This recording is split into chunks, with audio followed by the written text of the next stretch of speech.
Welcome back to Connect and Transform. We're continuing our work on a text comparison tool for the web. I did a lot of work offline. It was confusing, heady. I had some different ideas and went back and forth and ultimately decided not to do that on stream, but instead to just show a comparison of before and after. The gist of it is, let me bring up the pseudocode again. Right, so if you recall, we had this second while loop that had three main rules. It had rules, I believe it was 5 and 6. And just to give you a reminder of what that is, so like rule 6 is the groups that only exist on the right. Rule 5 is the groups in red that exist only on the left. And then rule 7 was the one that said, these two can't be matched anywhere, so we're going to produce an individual line on each file to accommodate those. So rules 5, 6, and 7 were in this singular while loop number 2, the one that had to do with look-ahead pointers. And the problem is that rule 4 really needed to go between 5 and 6 and 7. So 5 and 6 are really high precedence rules. They're almost similar to rule 1 because it's all based on exact or very close to exact matching. So ultimately, I had to take the logic from while loop number 2, duplicate it. I moved rule 4 in between those two, and then I had it so that the first while loop number 2 had 5 and 6, the second one had 7. So maybe now I'll switch back over to this view. So this that you're seeing right here is the first while loop, and this is rule 5, and this is rule 6. And note that I have a couple of special things here, flags for whether or not to skip both rules 4 and 7, or whether to skip rule 7. So anytime 5 or 6 runs, we want to skip both 4 and 7. And then we'll get back to this stuff. A lot of code there. And then we have our flag for skipping rule 7. And so what you're seeing here on the screen is this is the copy of while loop number 2, and this was the copy of 5 and 6 that I took out, because the second copy of while loop number 2 only needs rule 7. And between rules 5 and 6 and 7 is rule 4. And so rule 4 starts here, that's 1/4 of it, a 2nd quarter, 3rd, and then a 4th quarter. So all of that is rule 4. I've basically quadrupled its size. So why did I do that? Well, there's one distinguisher where 2 of these 4 are looking at the substring related to the head of the line, and the other 2 are looking at the substring related to the tail of the line.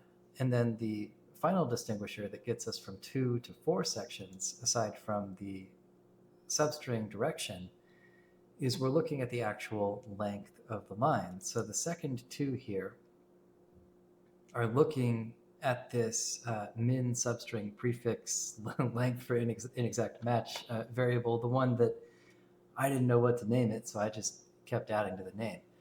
But basically, one of the 4 is looking at the head of the line by substring for long lines. Another is looking at the head of the line by substring for short lines, and then tail of the string for long lines and tail of the string for short lines. So in general, most of these rules are generic, although I would say that the specific values for these are fine-tuned to this specific example for files on the left and right. And then I guess to some extent, the order and precedence of the rules has so far been catered to these specific files. Although I do think that the order and precedence is probably a good ordering no matter what the input files are. And then finally, before we go to a demo comparison in the browser, I just wanted to point out that we're using this most recently applied rule in rule number 7 to avoid thrashing. And so we've got some if-else here where we're actually appending the left and right node. And this would be the first left and right node getting this special treatment, the second left and right node was left as is, and that avoids thrashing.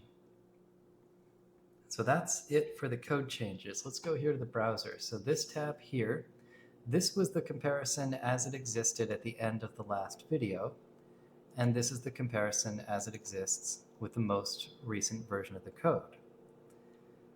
So it starts off about the same. And in fact, it's probably about the same even if I were to scroll down a bit. Still the same. So let's scroll down a little bit more. A little more. I think what I'm looking for is right in here. So let me switch back over to the older code. Right, so this is the older code. And you'll remember that it was not properly matching this graph data.type equals scatter. Well, here's the new code. And here's the matched line, matched by rule number 1. So that's it working properly. And then I think the majority of the other changes are right down at the bottom of the file.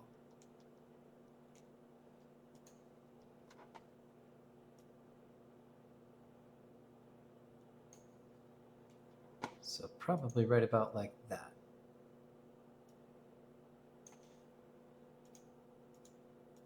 And so you may not notice a lot of difference. There is a little bit. Let me see if I can get these lined up more precisely.